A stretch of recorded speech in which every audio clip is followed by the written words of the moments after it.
Assalamualaikum, Andromeda.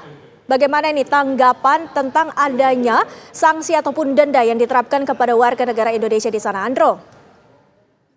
Waalaikumsalam warahmatullahi wabarakatuh. Windy Wellingtonnya betul, ini benar-benar serius, bukan hanya sekedar ancaman, tapi pemberlakuan regulasi yang begitu ketat dari pemerintahan Arab Saudi. Bahkan sudah rilis otoritas Arab Saudi bagi warga, baik itu luar negeri, warga Arab sendiri, ekspatriat, warga negara Indonesia, yang coba-coba naik haji tidak menggunakan visa haji, visa kunjungan, atau visa ziarah. Hati-hati, karena ancamannya serius, bukan hanya dideportasi, di ban, dideportasi selama 10 tahun, tapi juga ada ancaman berupa denda nominal uang sekitar 10.000 rial atau kalau kurs rupiah 43 juta rupiah.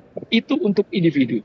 Tapi untuk biro travel, perjalanan haji maupun umroh yang tetap nekat memberangkatkan jemaah dengan jalur tertentu tanpa prosedur sama sekali, itu akan diberikan denda 50.000 rial, ratusan juta rupiah.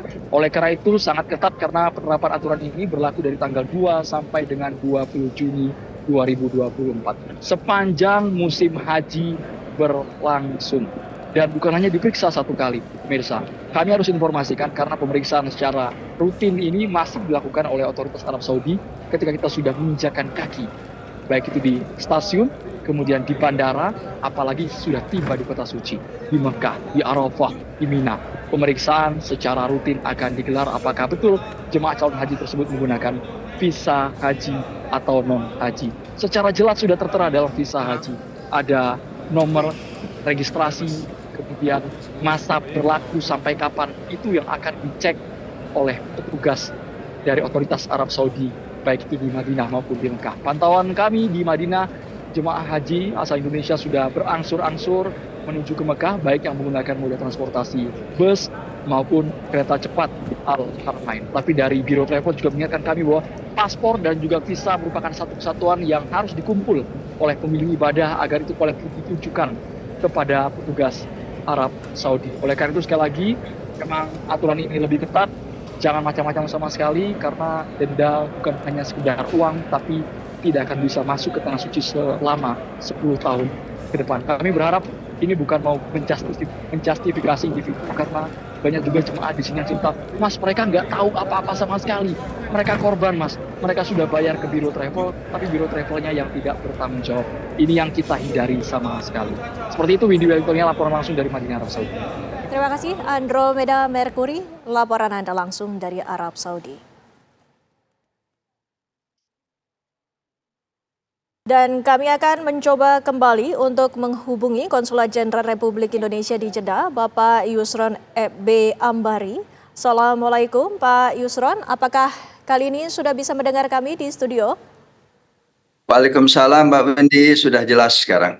Ya Pak Yusron, ini memang merupakan peraturan yang harus ditanggapi secara serius. Adanya denda bagi warga negara Indonesia dan ada peraturan-peraturan yang ditetapkan oleh pemerintah Arab Saudi.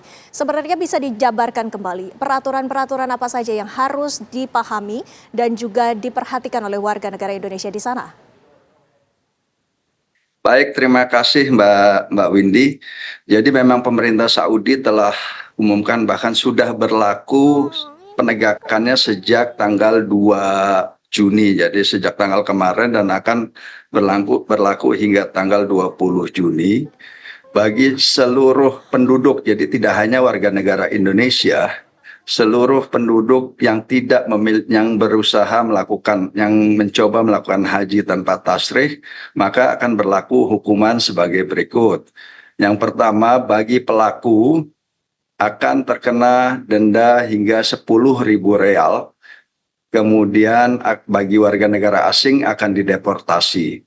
Sementara bagi pelaku yang mengorganisir perjalanan haji ilegal, haji tanpa tasrih, maka mereka akan dikenakan hukuman hingga 50.000 rial, penjara 6 hingga 6 bulan, dan deportasi bagi warga negara asing.